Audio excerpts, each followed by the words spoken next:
100% काय 120% ही साबुदाणा खिचडी अशीच मोकळी होणार आहे आणि खूप वेळासाठी अशीच मऊ लुसलुशीत सुद्धा राहणार आहे. चला आजच्या आपल्या रेसिपीला सुरुवात करूया. त्याआधी मी ऐश्वर्या फूड गॅलरी आणि ब्लॉगमध्ये तुम्हा सर्वांचं मनापासून स्वागत करते. अजूनपर्यंत आपल्या चॅनलला सबस्क्राईब नसेल तर पटकन सबस्क्राईब करा आणि बेल आयकॉन देखील प्रेस करा. आता इथे साबुदाणा घेताना किंवा मग साबुदाणा खिचडी बनवताना आपल्याला हा साबुदाणा आहे तो रात्रभर भिजत ठेवायचा आहे.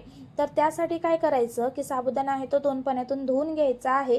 त्यामध्ये पाणी टाकून आपल्याला भिजत ठेवायचा नाही, तर त्यामध्ये थोडासा असा पाण्याचा हात मारायचा आणि तो साबुदाणा आहे तो आपल्या रात्रभरासाठी भिजवून घ्यायचा आहे.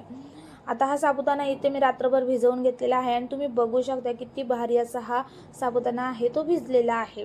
आता खिचडी बनवण्यासाठी मी त्या शेंगदाण्याचा कूट आणि थोड्याशा मिरच्या घेतल्या. तुम्ही तुमच्या गरजेनुसार हे शेंगदाण्याचा कूट आणि मिरच्या आहेत त्या कमी जास्त करू शकते.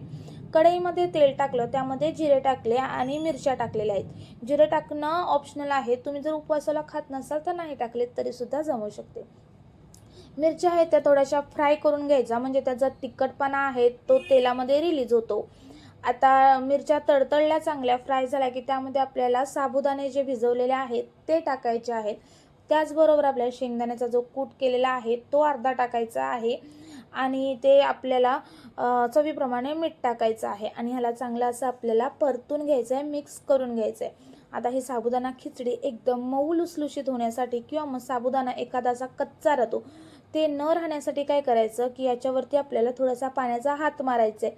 असा पाण्याचा थोडासा शिंतोडे मारायचे आणि आपल्याला याच्यावरती झाकण ठेवायचं आहे लो फ्लेमवरतीच. असं आपल्याला हे 2-3 वेळा स्टेप करायचे आहे, म्हणजे 2-2 मिनिटांनी आपल्याला कढईचं झाकण उघडून परतून त्याच्यावरती पुन्हा आपल्याला थोडासा हात मारून पाण्याचा आपल्याला ही कढईवरती झाकण ठेवून शिजवून घ्यायचं आहे किंवा मग वाफवून घ्यायची आहे या खिचडीला. अशा पद्धतीने तुम्ही वाफवून घेतलीत ना की साबुदाणा खिचडी एकदम मोकळी अशी तयार होते आणि साबुदाणे आहेत ते संपूर्ण एक साबुदाणा आहे तो एकदम मस्त असा टप्पोरा असा फुलला जातो, एकदम मस्त शिजला जातो.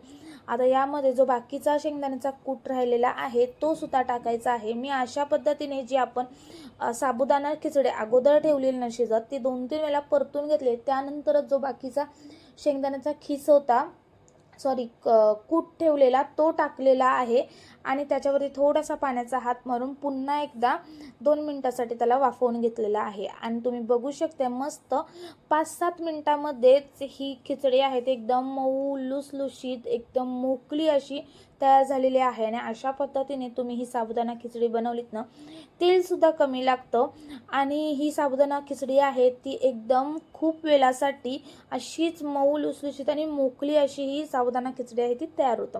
एकच टिप आहे पण ती केल्याने एकदम चविष्ट आणि मोकळी लुसलुशीत अशी ही साबुदाणा खिचडी आहे ती तयार होते. तर ही तुम्हाला रेसिपी कशी वाटली किंवा मग गरजेची वाटली की नाही हे मला कमेंट्स करून नक्की सांगा. त्याचबरोबर आपल्या चॅनलला अजूनपर्यंत सबस्क्राईब नसेल केलं तर पटकन सबस्क्राईब करा आणि बेल आयकॉन देखील प्रेस करा. तर मग तुम्ही बघू शकता की ती भारी अशी तर ही साबुदाणा खिचडी आहे ती तयार झालेली आहे. या आषाढ एकादशीला साबुदाणा खिचडी बनवण्यासाठी कंटाळा करू नका, या पद्धतीने नक्की बनवून बघा. चला तर मग आणखी एक अशाच व्हिडिओसोबत भेटूया. तोपर्यंत बाय बाय.